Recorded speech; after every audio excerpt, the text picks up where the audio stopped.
ذات مقدسات کے لیے جو اس کی احد کے ہونے کے گواہ، جو اس کے صمد کے ہونے کی دلیل ہیں، جو اس کے لم یلد ولم یولد ہونے کی پہچان ہیں، وہی تو ہیں جو کہا کرتے ہیں وَلَمْ يَكُنْ لَهُ كُفُوًا أَحَدٌ کے بعد كَذَلِكَ اللَّهُ رَبَّنَا الحمد للہ الذی جعلنا من المتمسکین بالقرآن العظیم واجعلنا من المتمسکین بولایت علی بن ابی طالب علیہ السلام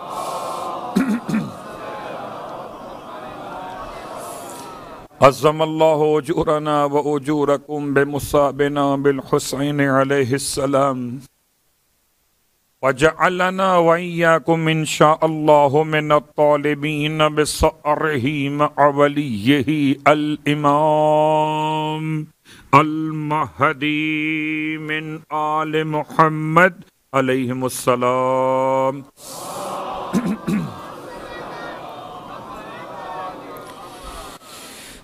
اما بعد، شکر خداوند شہدائے کربلا کہ آج کی مجلس عزا کی شرکت نصیب ہوئی برائے ذکر شہدائے کربلا. شب جمعہ شب توبہ بھی ہے، شب مغفرت بھی. شب جمعہ شب زیارت امام حسین علیہ السلام بھی.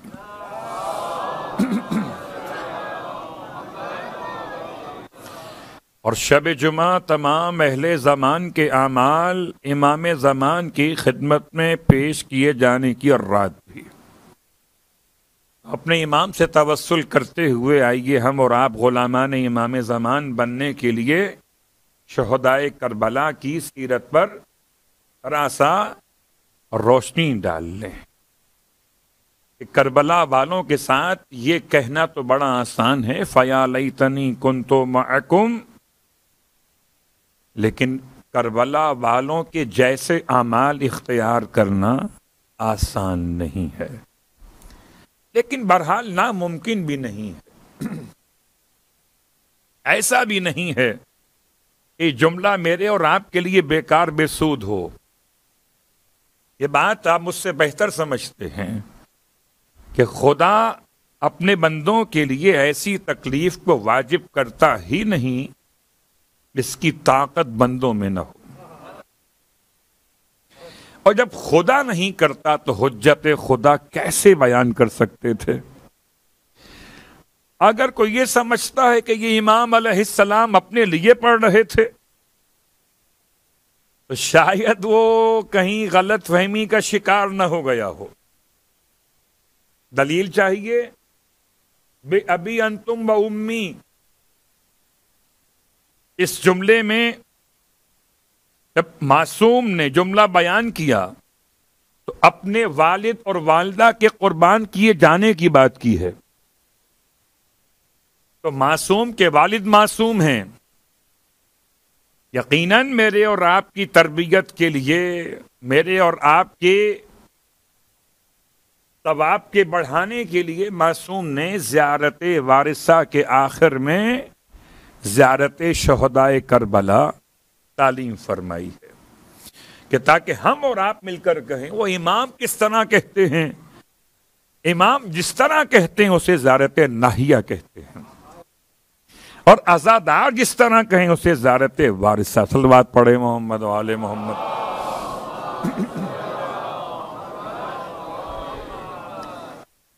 اگر ناممکنات میں سے ہو تو امام نہ فرمائیں کہ فیا لیتنی کنت معکم فافوز معکم. اے انصاران حسین، کاش میں آپ کے ساتھ ہوتا تو عظیم کامیابی کو حاصل کر لیتا. تو اگر کامیابی حاصل کرنا ممکن ہی نہیں ہے تو جملہ کیوں پڑھا جائے؟ اور اگر ممکن ہے تو پھر اشرف ممکنات کا، امیر ممکنات کا واسطہ دیتے ہوئے آئیے تلاش کرتے کیسے ممکن ہے. کبھی فرش عزا پر آنے کی شکل میں ممکن ہے، کبھی اطاعت خدا کے لمحات کے ذریعے ممکن ہے، اور کبھی خاک کربلا کی عظمت کے اعتراف کے ساتھ ممکن ہے ضرور ممکن. اور اسی ممکنات کے تلاش کے لیے آپ کی خدمت مقدس میں کل بات وہاں تک پہنچی تھی کہ جہاں حضرت ابراہیم علیہ السلام کا کوفے سے تعلق بیان کیا. اس میں کوئی شک نہیں کہ مولا کائنات علی ابن ابی طالب علیہ السلام کے جملوں کے اعتبار سے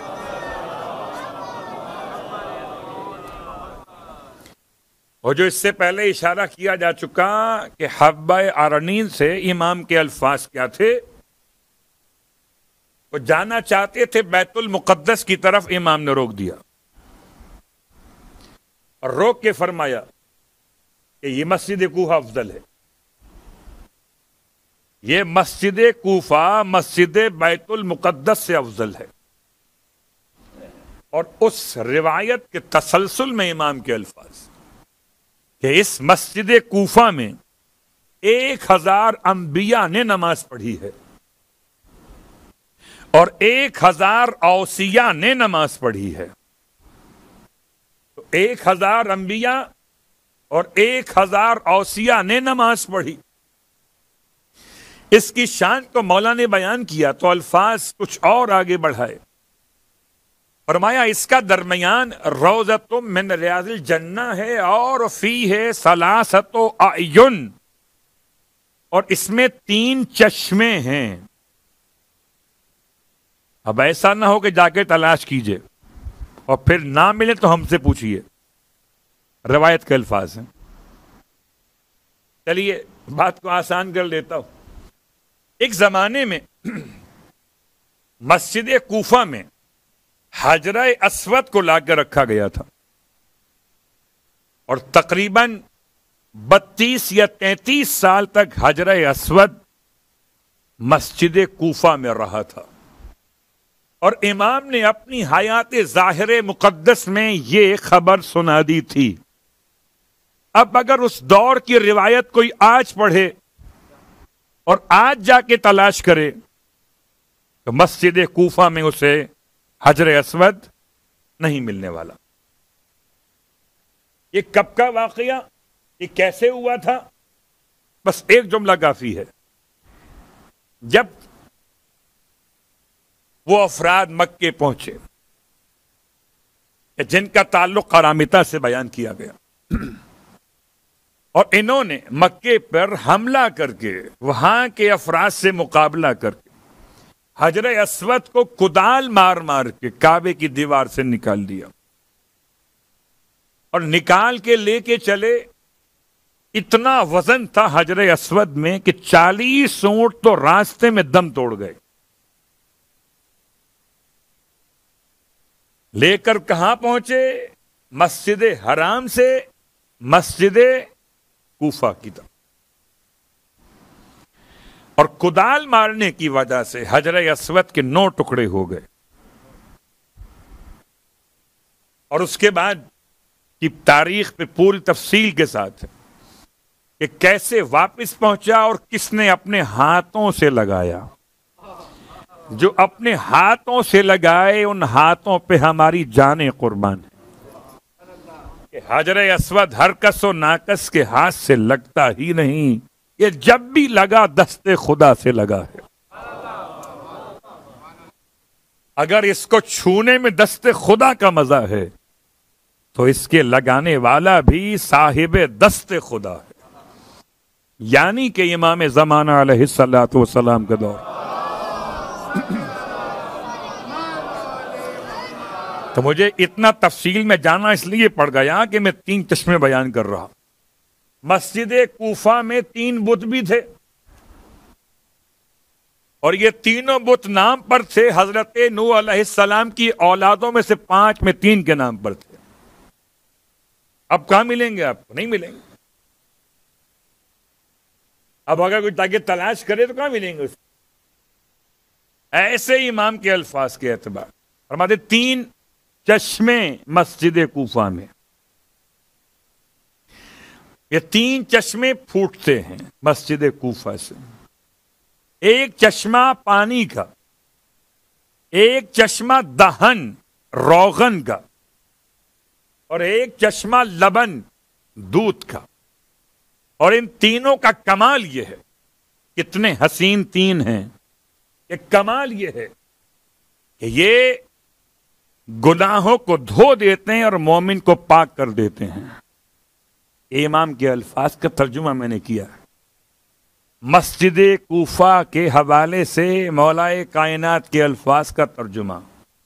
یعوق اور یغوث اور نصر، یہ تین بت تھے کہ جنہیں مسجد کوفہ سے نکالا گیا.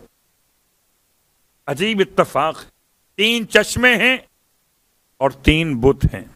بت نکالے گئے، چشمے سمجھائے گئے. صلوات پڑھے محمد و آل محمد.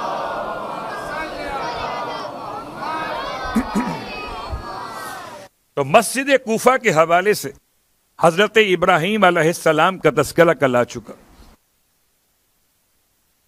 اور مسجد کوفہ کے ساتھ ساتھ مسجد سہلا یا مسجد سہیل، ان دو مسجدوں میں اور تیسرا مقام اور ہے. یہ تیسرا مقام غیر معین ہے لیکن روایات میں ثابت ہے. یہ تین مقامات کوفے کے، ان تین مقامات پہ حضرت خضر علیہ السلام کی آمد ہے. مسجد سہلا میں جائیے تو آپ کو نمبر 4 پہ ملے گا وہ مقام. چھٹے امام کے نام کا پہلا مقام ابراہیم علیہ السلام، جناب ادریس علیہ السلام 3، اور چوتھے مقام پر جناب خضر علیہ السلام. اور اگر مسجد کوفہ میں آئیے تو نمبر 2 پر ہے. نمبر 1 مقام ابراہیم، نمبر 2 مقام خضر. یہ 2 مقام. تیسرا مقام کہاں پر ہے؟ بیت الشرف کے سامنے. جبکہ مولائے کائنات کی شہادت کے موقع پر ہمارے عام طور پر مولائے کائنات کی شہادت کے دن کی زیارت نہیں پڑھی جاتی، بلکہ وہ آسانی ہم اختیار کرتے ہوئے زیارت وہ پڑھ لیتے ہیں. اسے زیارت امین اللہ کہا جاتا ہے. اب آسانی اختیار کرتے ہوئے کہہ لیجئے یا ذرا الفاظ کی سند زیادہ معتبر سمجھتے ہوئے کہہ لیجئے زیارت امین اللہ. لیکن مولائے کائنات کی اپنی مخصوص زیارت ہے جو آپ کے روز شہادت کے لیے ہے، اور یہ زیارت حضرت خضر نے پڑھی ہے. مولائے کائنات کے دروازے کے سامنے کھڑے ہو کر. البتہ جگہ وہ شخص معین نہیں ہے، کیونکہ ابھی جو بیت الشرف سامنے ہے کوفے کے اندر، یہ بیت الشرف اتنا بڑا نہیں ہے کہ جتنا بڑا مولا کا مکان سمجھ میں آتا ہے. یہ بات یاد رکھیے گا کہ مولائے کائنات کا جو مکان آج بنا ہوا ہے کوفے کے اندر بیت الشرف کے نام سے، یہ مکان چھوٹا ہے. مولائے کائنات اپنی فیملی کے تمام تر ممبران کے ساتھ رہتے تھے، یعنی کہ مولا کے بیٹے اور بیٹوں کی فیملی، مولا کی بیٹیاں اور ان کی فیملی. اسی لیے شاید آپ یہ روایت سنتے ہیں کہ ایک رات میں افطار کرتے تھے ایک بیٹی کے یہاں، اور ایک رات افطار کرتے تھے دوسری بیٹی کے. یعنی ایک ہی باؤنڈری کے اندر یہ الگ الگ پورشن ہیں آپ کی فیملی کے. تو چلیے مولا نے سمجھایا کہ ساتھ رہنے میں برکت ہے. صلوات پڑھے محمد و آل محمد.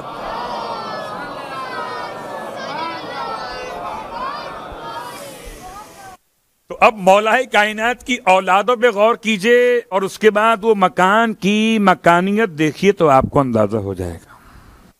بالکل سمجھیے جیسے کربلا میں سرکار سید الشہداء کے خیام. اصل خیام کی جگہ تو پہلے تھی فرات کا کنارہ، جو آج ہے مولا عباس کا روضہ، وہ اصل خیام گاہ تھی. جب وہاں فرات کے کنارے سے خیمے ہٹائے گئے تو خیمے کتنے ہوں گے؟ جتنے آج خیام حسینی میں علاقہ دکھائی دیتا، امام علیہ السلام کے غلام، آپ کی کنیزیں، آپ کی گھر کی خواتین، مخدرات عصمت، ان تمام کے خیمے تصور کیجئے تو یہ علاقہ بہت چھوٹا ہے۔ 70 اونٹ بار کیے گئے تھے جن پر خیمے لادے گئے تھے، یعنی ایسا نہیں ہے کہ 2-4 خیموں میں یہ رہائش پذیر رہے ہوں۔ لیکن اگر آج آپ کربلا جائیے تو آپ کو کیمپس آف امام علیہ السلام کا جو علاقہ بنا ہوا ہے بہت بڑا نہیں ہے۔ ایک مثال سمجھانے کے لیے دی کہ جیسے یہ کیمپس، ایسے مولا کا گھر، ہاؤس نجف کے اور کوفے کے اندر چھوٹا سا مکان ہے۔ البتہ یہ کہاں پر کھڑے وہ نہیں معلوم، کون؟ خضر علیہ السلام، لیکن ہوئے تھے مولا کائنات کے دروازے کے سامنے۔ اب آئیے، جناب خضر کے 3 مقامات میں نے پڑھے۔ یہ خضر ہیں کون؟ آپ کا نام خضر نہیں ہے، آپ کا لقب خضر ہے، آپ کا اصل نام ہے تالیہ۔ اب چونکہ یہ لفظ بڑا عجیب سا ہے تو شاید اردو کے لحاظ سے آپ کو اس میں اتنا لطف نہ آیا ہو۔ تالیہ، تو تالی ہمارے یہاں کسی اور معنی میں ہے، یہ تالیہ عربی کا لفظ بھی نہیں ہے، کیونکہ سوائے 4 انبیاء کے باقی 4 کم 1,24,000 انبیاء عربی بولتے ہی نہیں تھے۔ صلوات پڑھے محمد والے محمد۔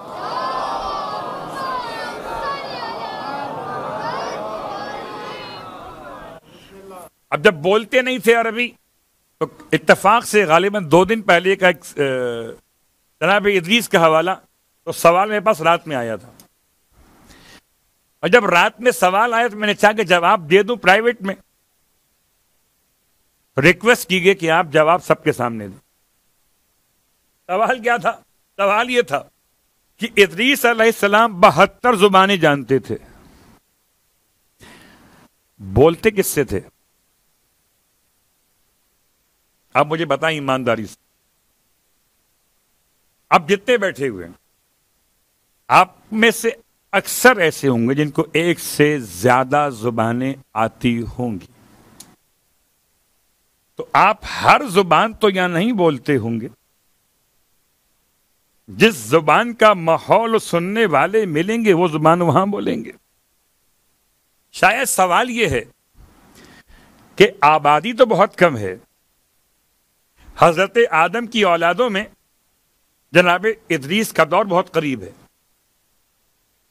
تو اتنی کم آبادی میں ایک ہی خاندان کی تمام بچے بچیاں ہیں، تو یہ لینگویج الگ الگ کیسے ہو سکتی ہیں؟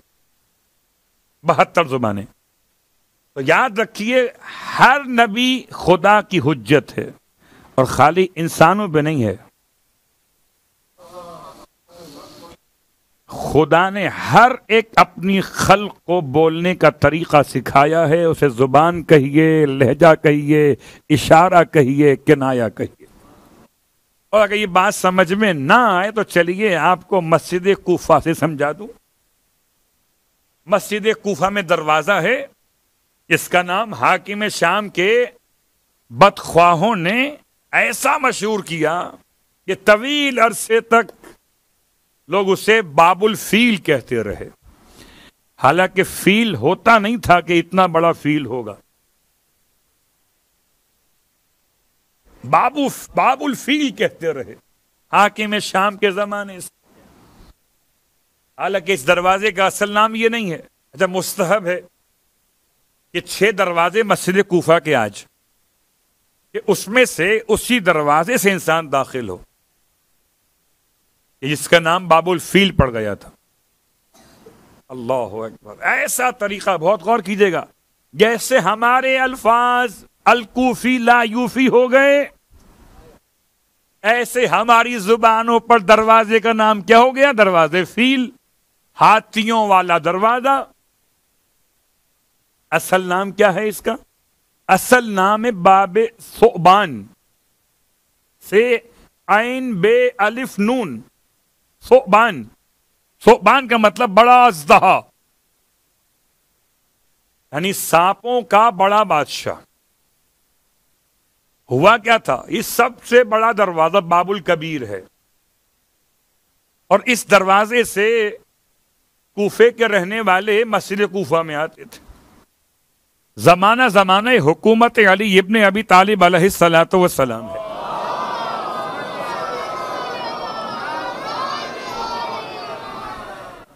اور مولائے کائنات خطبہ دے رہے ہیں. مسجد کوفہ وہ مسجد ہے کہ جہاں سے امام نے اعلان کیا تھا کہ سلونی سلونی قبل ان تفقدونی. بعض کہتے ہیں یہ اعلان ایک سے زیادہ مرتبہ کیا، تو ہو سکتا ہے کبھی مکے سے کیا ہو، کبھی مدینے سے کیا ہو، مگر آپ نے اپنے کیپٹل سے لازماً کیا، کیونکہ آپ کا آخری دور وہیں گزرا ہے کوفے کے اندر. آپ خطبہ دے رہے تھے، اور دوران خطبہ ایک بہت بڑا سانپ، یعنی کہ سانپوں کا بادشاہ کہہ لیجیے، اتنا بڑا کہ وہ چھوٹے دروازے سے تو آ نہیں سکتا تھا، تو بڑے دروازے سے آیا. جب اتنا بڑا سانپ آئے گا تو لوگوں میں ذرا سا پریشانی تو ہوگی. قبلہ چھپ کلی آ جائے اگر تو لوگ پہلو بدلیں گے، کہیں ہم پر نہ آ جائے صلوات پڑھے محمد والے.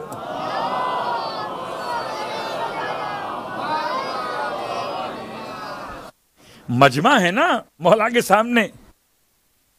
امام نے ارشاد فرمایا مسکراتے ہوئے کہ پریشان ہونے کی ضرورت، اس راستہ دیتے جاؤ، یہ تمہیں کچھ نہیں کہے گا. میں سمجھتا ہوں جو علی کا سامع ہو جائے اسے اژدہا کچھ نہیں کہتا. یہ تمہیں کچھ نہیں کہے گا، اسے راستہ دے دو. صفوں کے نمازی ذرا سا راستہ بناتے گئے، ہٹتے گئے، اور وہ اندر آتا گیا.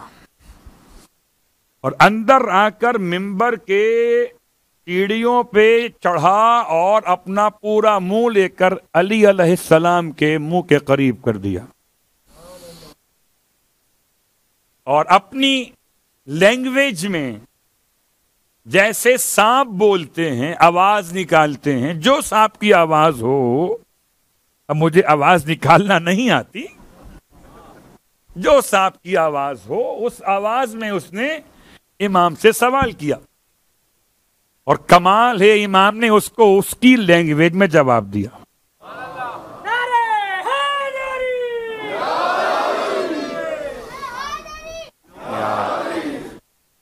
اللہ اکبر. امام نے اس سے عربی میں جواب نہیں دیا، اس سے عربی کہاں آتی ہے.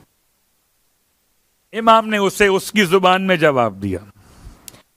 اس نے پھر سوال کیا، پھر جواب دیا، یہاں تک کہ مطمئن ہو کر واپس اترا، اور اتر کے چلا گیا واپس اسی دروازے سے باہر. لوگوں نے امام سے سوال کیا یا امام نے خود مرحمت فرمایا کہ یہ ہمارا نمائندہ ہے جو ہماری طرف سے گورنر ہے جنوں کی قوم کے لیے. امام نے اس کا نام بھی بیان کیا ہے. بعض نے لکھا عثمان نام ہے، بعض نے لکھا کوئی اور نام ہے، بہرحال نام میں اختلاف ہے. نام بھی بیان کیا کہ یہ انسان نہیں تھا، یہ سانپ بھی نہیں تھا، یہ قوم جن سے ہمارا نمائندہ تھا. ان کے قبیلے میں اختلاف ہو گیا تھا، مسئلہ پوچھنے آیا تھا. اگر علی والوں کو سمجھ میں نہ آئے حضرت ادریس کی 72 لغتیں تو کس سے سمجھاؤں. صلوات پڑھے محمد وآل محمد.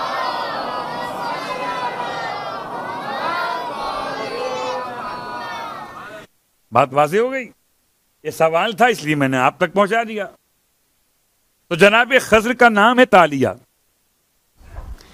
تالیہ بن ملکہ، ملکہ الف کے ساتھ نہ کہ گول ہے کے ساتھ، اور آپ کا لقب خضر ہے. جناب نوح علیہ السلام کی اولادوں میں ان کا 5واں نمبر ہے سلسلہ اولاد میں سے. جناب خضر کب گزرے اور کیا ان کے حالات تھے، صرف اس لیے بیان کر رہا ہوں کہ کوفے سے ان کا تعلق قائم کر سکوں. تاریخ انبیاء میرا موضوع نہیں ہے، کوفہ موضوع ہے، کوفے کی اہمیت موضوع ہے. یہ نبی اب نبی ہیں یا نبی نہیں ہیں، ولی ہیں. اس میں کیا فرق ہے اس کو سمجھنے کے لیے پورے قرآن میں خضر کا نام نہیں آیا، خضر کا نام نہیں آیا مگر صفات آئے ہیں.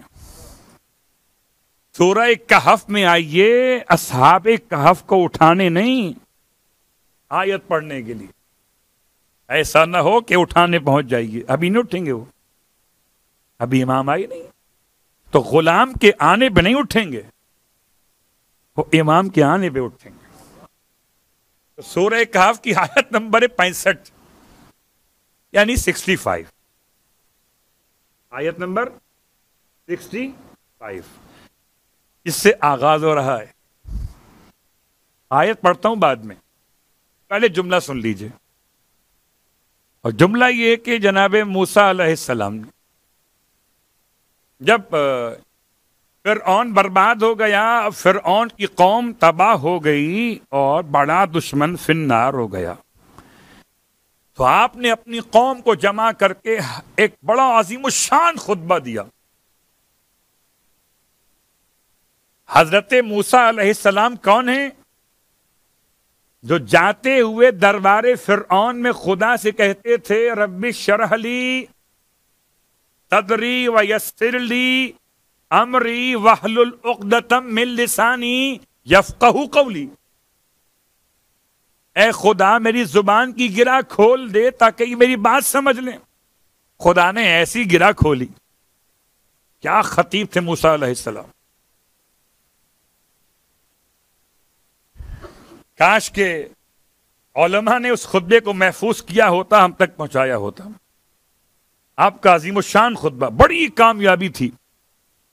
فرعون ختم ہو گیا، فرعون کا قوم اور قبیلہ ختم ہو گیا، موسیٰ علیہ السلام باقی ہیں، خطبہ دے رہے. جب آپ نے خطبے کی فصاحت و بلاغت کا حق ادا کیا تو بعد میں لوگوں نے آپ کی تعریف کی. بڑا ڈر لگتا ہے جب لوگ بعد میں تعریف کرتے ہیں. موسیٰ علیہ السلام تعریف کی. ایک نے کہا کہ قبلہ کیا کہنے آپ کے. ابھی الفاظ میرے مفہوم روایت کا ہے.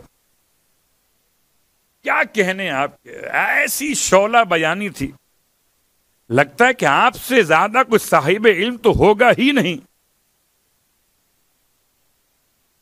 کہنے لگے میں اپنے سے زیادہ صاحب علم کسی کو نہیں جانتا. یہ تاریخ ہے.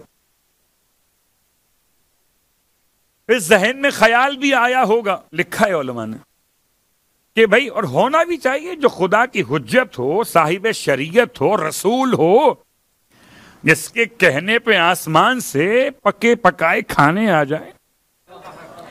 میں کہتا ہوں موسیٰ علیہ السلام آپ نے پکے پکائے کھانے وہاں سے منگائے یا فرش عزائے حسین بچھائے کھانے خود بخود آئے. صلوات پڑھیں محمد و آل محمد.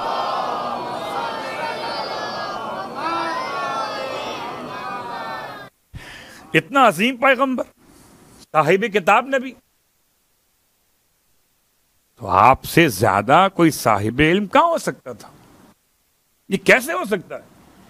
چلیے ایک بات تو واضح ہے کہ موسیٰ علیہ السلام کے زمانے میں موسیٰ سے بڑا کوئی صاحب علم نہیں تھا.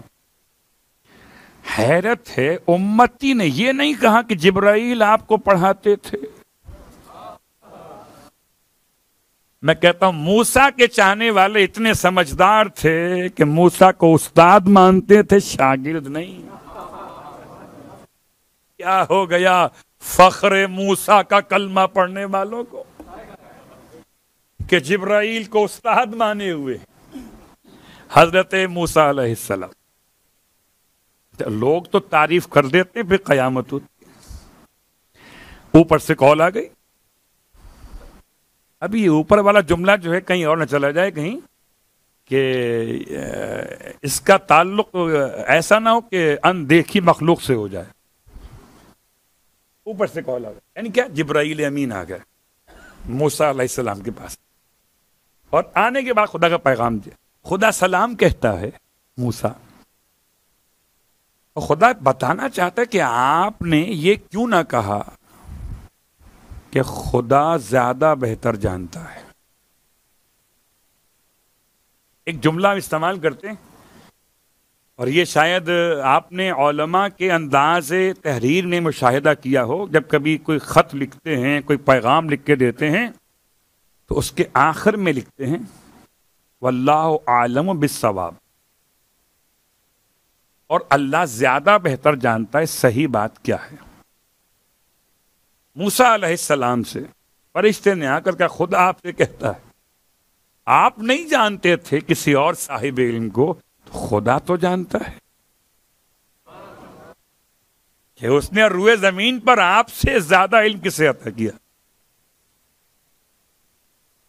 اور ایک نہیں ہے، موسیٰ کئی ایسے ہیں کہ جو آپ سے زیادہ صاحب علم ہیں روئے زمین پر. حضرت موسیٰ علیہ السلام نے خدا کی بارگاہ میں ریکویسٹ ڈال دی، پروردگار پھر مجھے کسی کا پتہ بتا دے، میں اس سے مل کر اس کی زیارت کروں. ارے اگر آج کسی کو کہیے کہ آپ سے زیادہ فلاں صاحب صاحب علم ہیں، کہتے ہیں جی ہوں گے، اپنے گھر کے صلوات پڑھے محمد والے آیت اللہ. موسیٰ علیہ السلام کہتے ہیں مجھے ان سے ملنا، زیارت کرنی. کیا اچھا موسیٰ ملنا چاہتے ہو، علم حاصل کرنا چاہتے ہو، تو موسیٰ جاؤ پھر جہاں دو سمندر ملتے، مجمع البحرین، وہاں چٹان کے پاس پہچان یہ ہوگی کہ تم اپنے ساتھ لے جانا ایک مچھلی کو تل کر پکا کر، اور اس چٹان کے پاس جب پہنچو گے تو مچھلی زندہ ہو کر پانی میں گر جائے گی، اور مچھلی جہاں جہاں جائے گی اس کے پیچھے پیچھے جانا تو ہمارا بندہ تمہیں مل جائے گا. کیا ایڈریس بتایا ہے پروردگار. کوئی پن لوکیشن بھیج دیتا موسیٰ علیہ السلام کے پاس. اللہم صلی علی محمد. دریائے فارس اور دریائے روم، اس میں اختلاف، 3 قول الگ الگ. آپ چلے اور ساتھ میں اپنے نائب کو لیا، یوشع بن نون کو، دونوں پہ سلام اللہ کا ہو، دونوں ساتھ ساتھ چلے. اور جب پہنچے خاص مقام پر اور ساتھ میں مچھلی لی. اب قرآن سورہ کہف میں کہتا ہے فوجدا عبدا من عبادنا، وجدہ میں الف لگا ہوا ہے. بس ان دونوں نے، کون دونوں؟ موسیٰ اور یوشع بن نون، ان دونوں نے پایا بندے کو ہمارے بندوں میں سے. لیکن کیسے پایا؟ کہتے ہیں جب پہنچے اتنی محنت سے وہاں پر، تو چٹان پہ اتنا اچھا موسم تھا سہانا کہ موسیٰ علیہ السلام سو گئے، اور کھانا رکھا تھا مچھلی کے سمیت. اور جناب یوشع بن نون نے موقع اچھا سمجھا وضو کرنے، اس کنارے دریا کے آپ مصروف ہوئے تو وضو کی چھینٹ جو اڑی وہ مچھلی پر آ گئی، اور مچھلی گئی پانی کے اندر. اور اب یہ یوشع بن نون بتانا بھول گئے، اٹھے کھانا کھایا اور چل دیا آگے. جب پوچھا کچھ دیر بعد بھوک، کہتے ہیں بعد میں کھانا کھایا، بھوک لگی، جب پوچھا مچھلی کہاں ہے، کہا وہ تو گئی پانی کے اندر. بتایا کیوں نہیں؟ کہتے میں بھول گیا، یا شیطان نے مجھ پر نسیان طاری کر دیا. یہ تاریخ ہے. کہ اس کے پیچھے جانا تھا. ایسا لگتا ہے جیسے راستہ خدا نے سے موسیٰ کو بتایا تھا, یوشع کو معلوم نہیں تھا. واپس آئے. کہاں ہوا تھا واقعہ؟ یہ وہاں پر ہوا تھا. پیچھے گئے, پھر مچھلی کے روٹ کو تلاش کرتے ہوئے آگے بڑھے. خدا نے کرم کر دیا کہ ایک صاحب ہیں جو اپنے ہی ابا کو سرہانے رکھے ہوئے لیٹے ہوئے, جا کے سلام کیا, السلام علیکم ورحمۃ اللہ وبرکاتہ. وعلیکم السلام یا موسیٰ نبی اللہ فی اسرائیل. موسیٰ علیہ السلام ذرا سا ٹھٹک گئے, آپ نے مجھے کیسے پہچانا؟ فرمایا جس خدا نے آپ کو ہمارا پتہ بتایا ہے,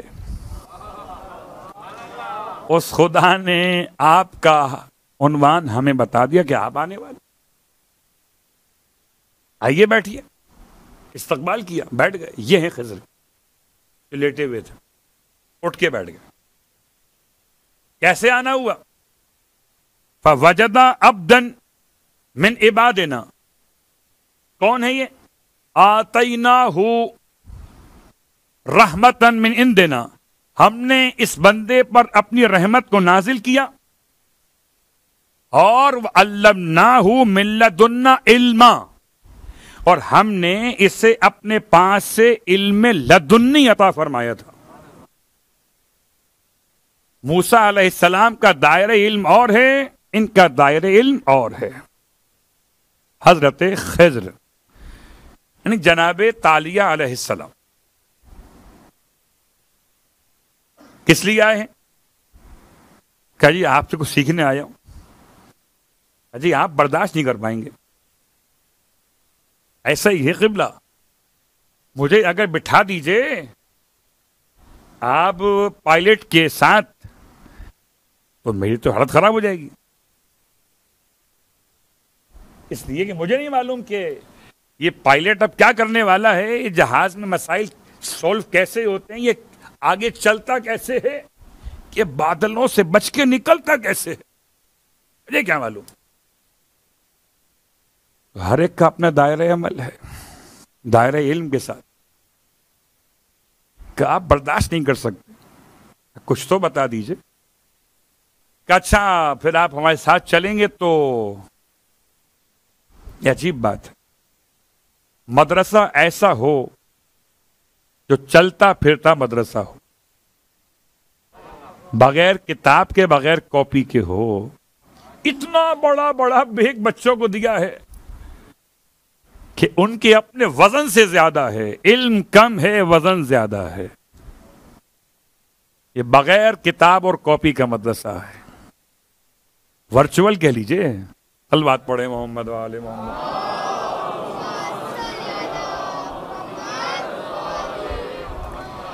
ساتھ لے کے چلے.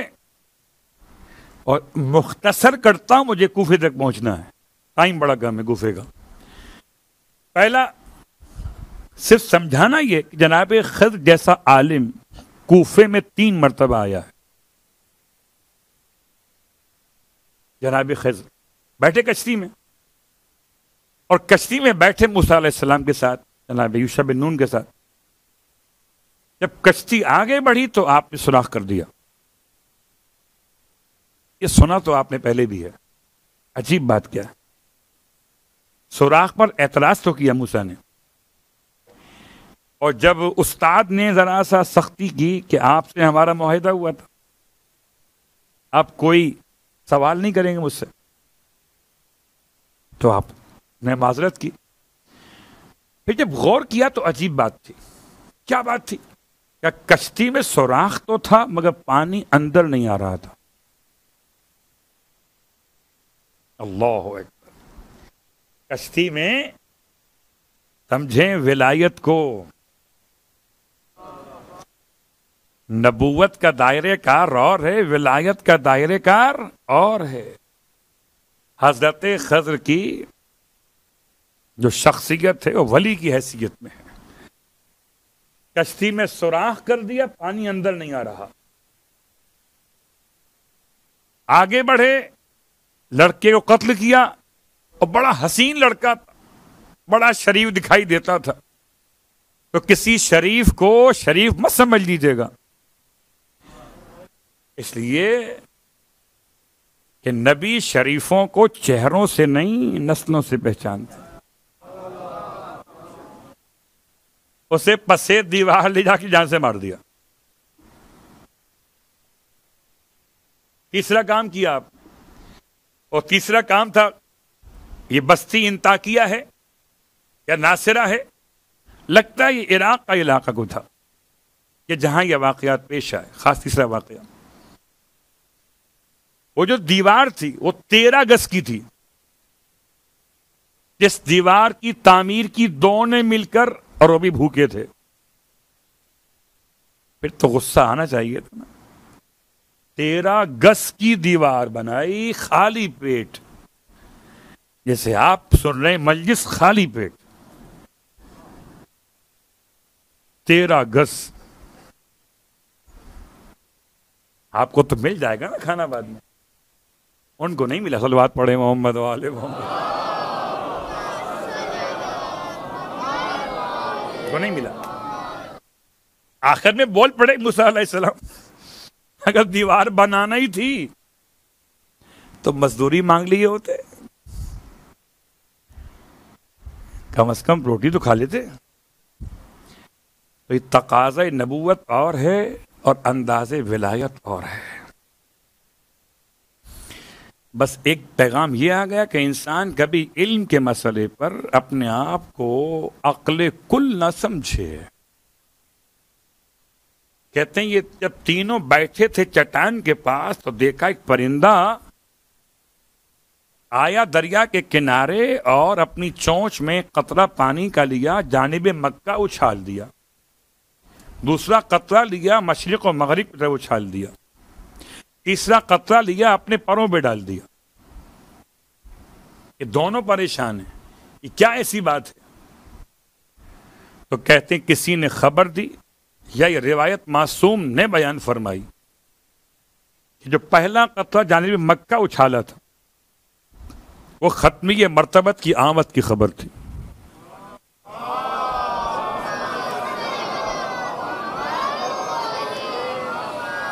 جو قطرے دائیں اور بائیں ڈالے تھے وہ ولایت علی ابن ابی طالب علیہ السلام کی خبر تھی.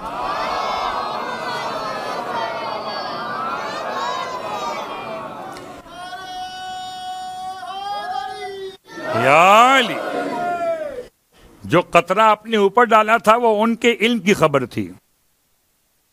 کہ تمہارا علم اس دریا کے مقابلے پہ ایک قطرہ، آنے والے ختمی مرتبت اور ان کے وسیع اور ولی. اللہ جناب خضر علیہ السلام ابھی بھی زندہ ہیں. ارشاد فرماتے ہیں اللہ کے حبیب کہ انہیں خضر اس لیے کہتے ہیں کہ جہاں بھی جا کے بیٹھ جاتے ہیں وہاں کی زمین ان کے قدموں کی برکت سے سرسبز و شاداب ہو جاتی ہے. اگر خضر میں یہ کمال ہو تو فخر خضر میں کتنا کمال ہوگا. اللہ اکبر. غور کیجئے، حضرت کمیل ابن زیاد النخعی الیمانی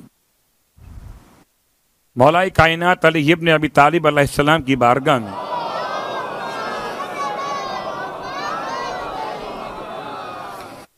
اصل میں آج جمعرات بھی ہے اور ابھی ہم نے مل کر دعائے کمیل بھی تلاوت کی ہے، تو دعائے کمیل کا حوالہ جناب خضر کے ساتھ ہے. جناب خضر کے کلمات 4 کلمات ہیں اور یہ دعائے خضر کے نام سے مشہور ہے. پہلا کلمہ بسم اللہ ما شاء اللہ ولا یسوق الخیر الا اللہ. ترجمہ کیا ہے؟ اللہ کے نام سے، اللہ کی مشیت سے کوئی خیر آ نہیں سکتی چل کر مگر وہی جسے اللہ چاہے. یہ پہلا کلمہ ہے. بسم اللہ ما شاء اللہ ولا یصرف السوء الا اللہ. اللہ کے نام سے، اللہ کی مشیت سے کوئی برائی اور پریشانی دور نہیں کر سکتا سوائے اللہ کی ذات کے. دوسرا کلمہ بسم اللہ ہے، ماشاء اللہ، ما کانا من نعمت فمن اللہ. اللہ کے نام سے، اللہ کی مشیت سے کوئی نعمت نہیں ہے مگر جو نعمت ہے وہ اللہ کی طرف سے ہے. بسم اللہ و ماشاء اللہ ولا حول ولا قوت الا باللہ العلی العظیم. یہ 4 کلمات اللہ کے نام سے، اللہ کی مشیت سے. نہ کوئی طاقت ہے نہ کوئی ہمت ہے سوائے اس طاقت اور ہمت کے جو خدائے علی عظیم سے ملتی ہے. یہ 4 کلمات 3 دفعہ پڑھو صبح میں اور 3 دفعہ پڑھو شام میں. یہ 2 وقت کی دوا ہے، اور دوا ایسی ہے کہ جلنے سے بچائے، ڈوبنے سے بچائے، ہلاکت سے بچائے اور رزق میں اضافہ کرنے کا باعث بنے. کلمات خضر. تو یہ تو چھوٹی دعا تھی. بڑی دعا دعائے کمیل. دعائیں بہت ساری ہیں ان کی. اور دعائے کمیل ابن زیاد جب پہنچے مولا کے پاس تو امام نے دعا تعلیم فرمائی جناب خضر والی دعا. تو خضر کا آنا جانا ایک مقام مسجد اموی میں بھی ہے، دمشق میں،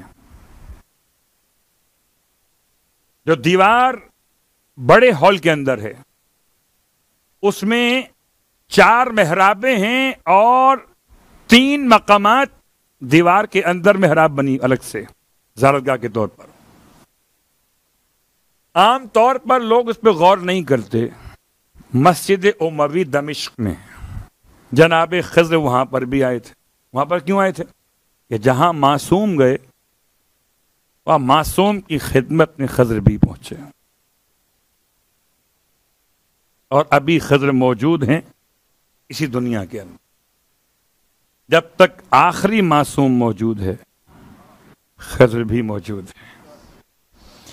ان سے انشاءاللہ ملاقات ہوگی اگر ہم اس قابل ہوئے کہ امام زمانہ کے لشکر میں شامل ہو سکے.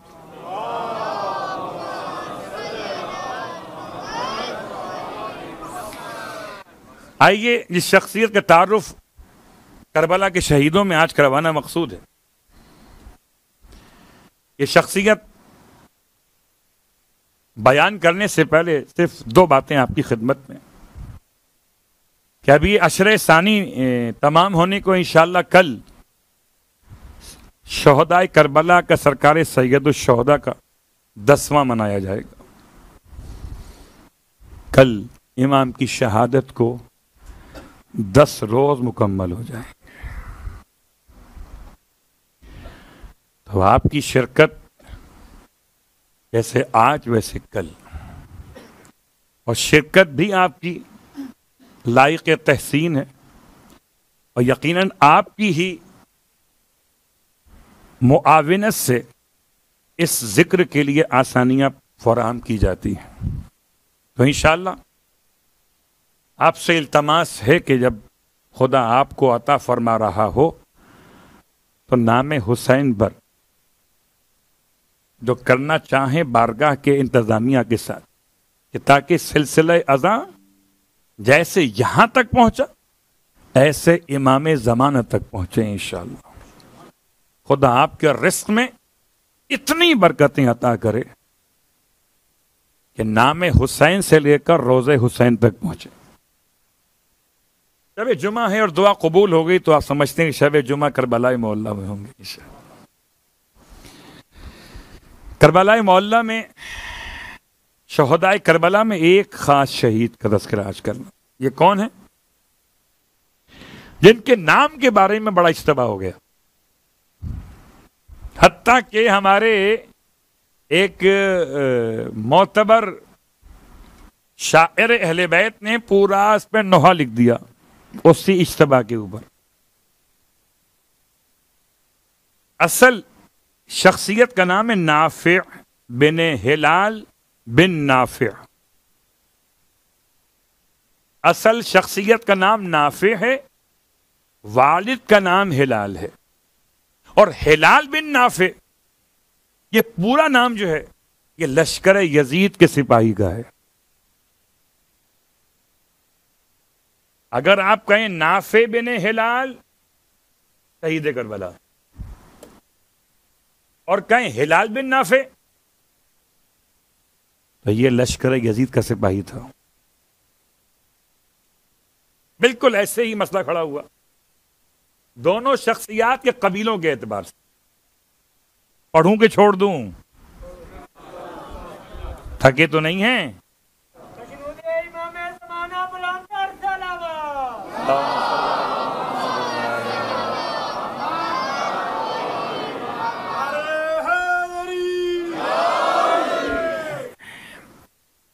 ناموں کے مسائل ہیں تو اگر یہ یہاں سے بھی بیان نہ ہو تو کہاں سے بیان ہوں گے؟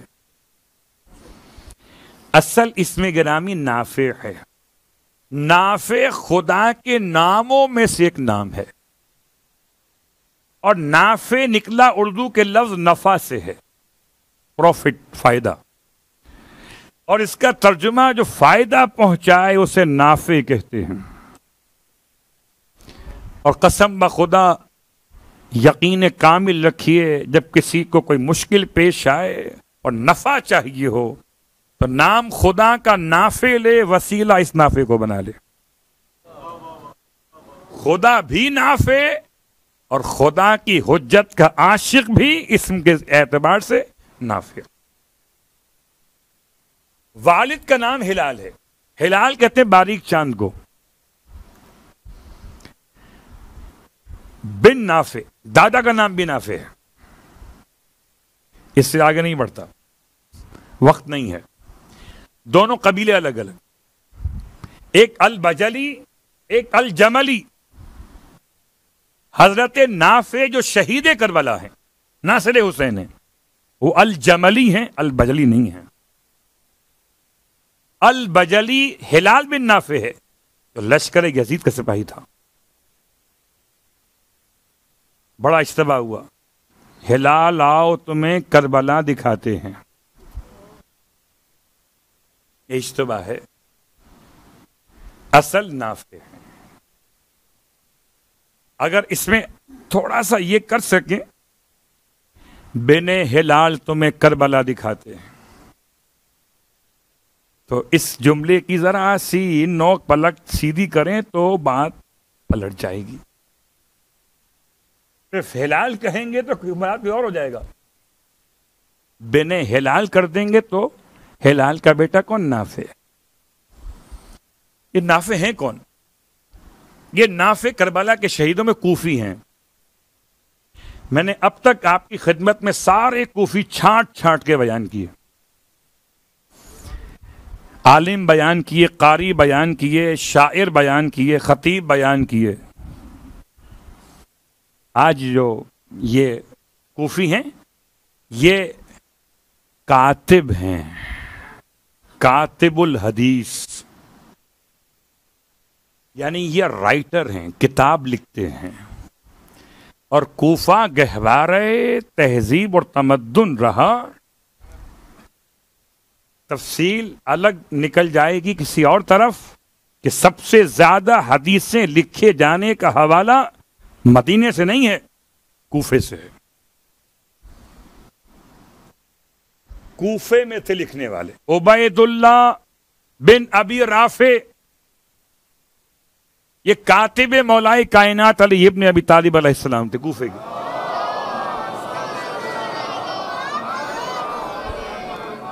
حارث آور مولائے کائنات کے صحابی کوفی تھے۔ آور یعنی ایک آنکھ خراب تھی، حارث نام تھا، کوفے کے تھے، یہ کتاب لکھتے تھے۔ حدیث کی کتاب لکھنے والوں میں اسبغ بن نباتہ کوفے سے تھے۔ سلیم بن قیس ہلالی تھے مدینے کے، رہے کوفے کے اندر، کتاب لکھتے تھے۔ تو کوفہ علم و تہذیب کا مرکز ہے،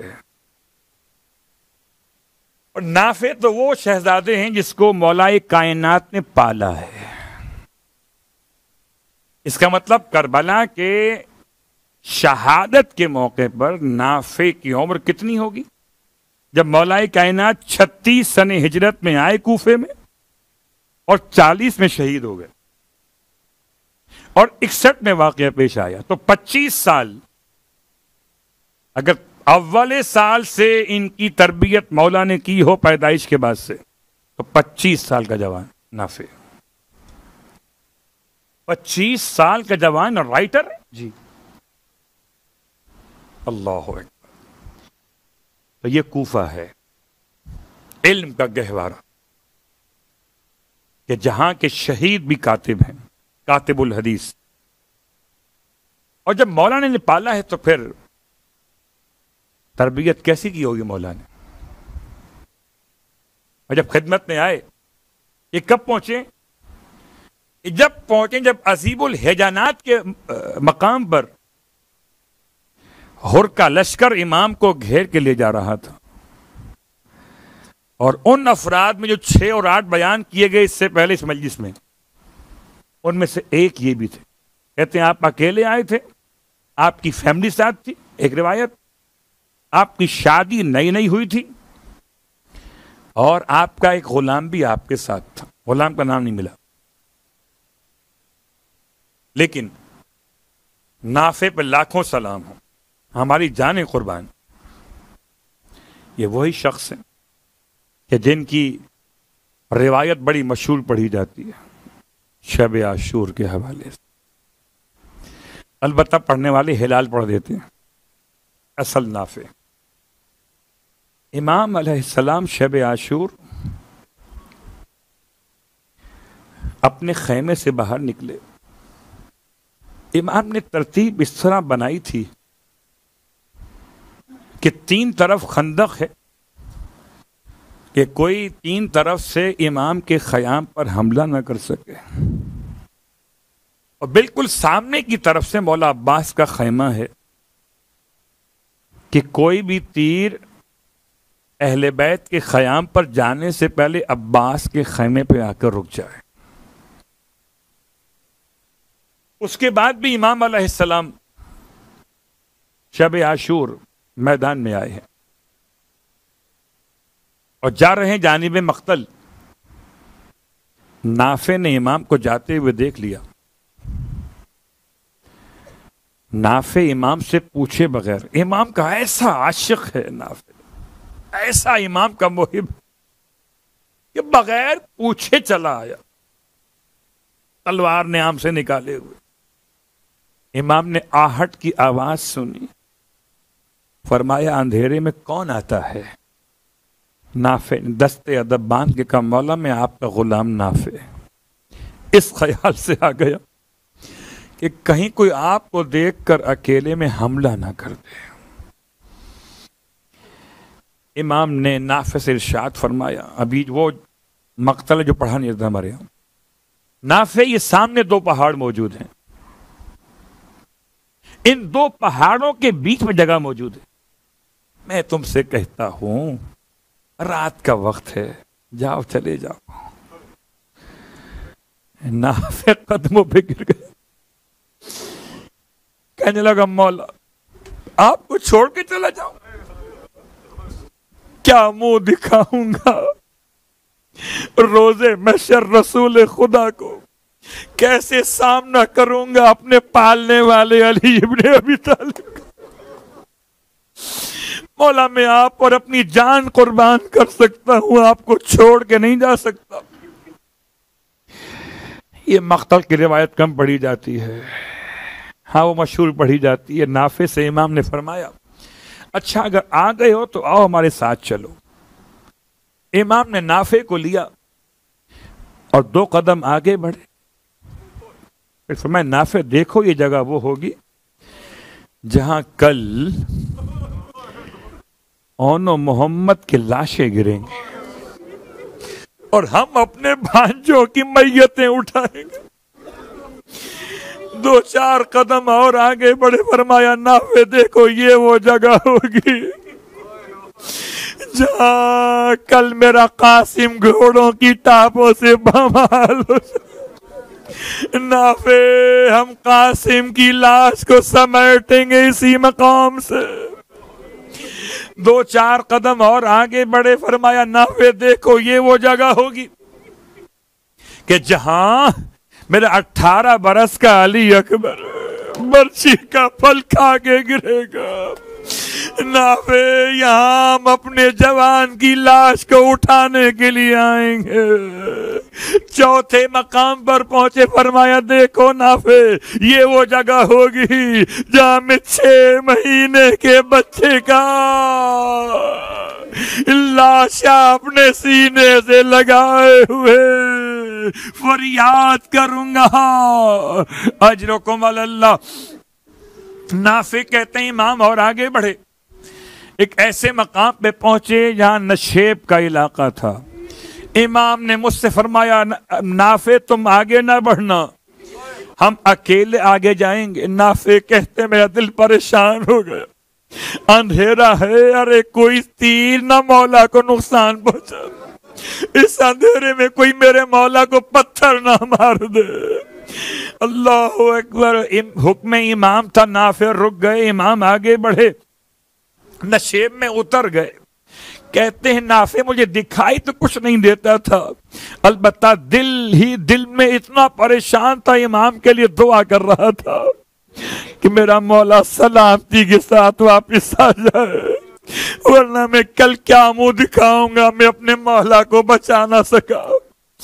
کہتے ہیں نافع میری مشکل اور بڑھ گئی جب کسی کے باتیں کرنے کی آواز سنی، ایسا لگا جیسے کوئی ایک موجود نہیں ہے بلکہ 2 لوگ موجود ہیں۔ نافع کہتے ہیں میں بار بار قدم اٹھاتا تھا، کیسے آگے بڑھوں، رک جاتا تھا۔ امام اتنی دیر میں نشیب سے باہر نکل آئے، کہتا میں قدموں پہ گر گیا، مولا مجھے دکھائی تو کوئی نہ دیا مگر کسی سے باتیں کرنے کی آواز آ رہی۔ فرمایا نافع یہ وہ جگہ ہوگی جہاں کا لسر عاشور میرے سر کو تن سے جدا کیا جائے گا۔ نافع نے پھر ہاتھ جوڑے، مولا یہ تو بتا دیجئے کس سے باتیں کر رہے تھے؟ فرمایا نافع میری دکھیاری ماں فاطمہ زہرا، ارے میری مقام شہادت پر وہاں محمد وہاں مصیبت۔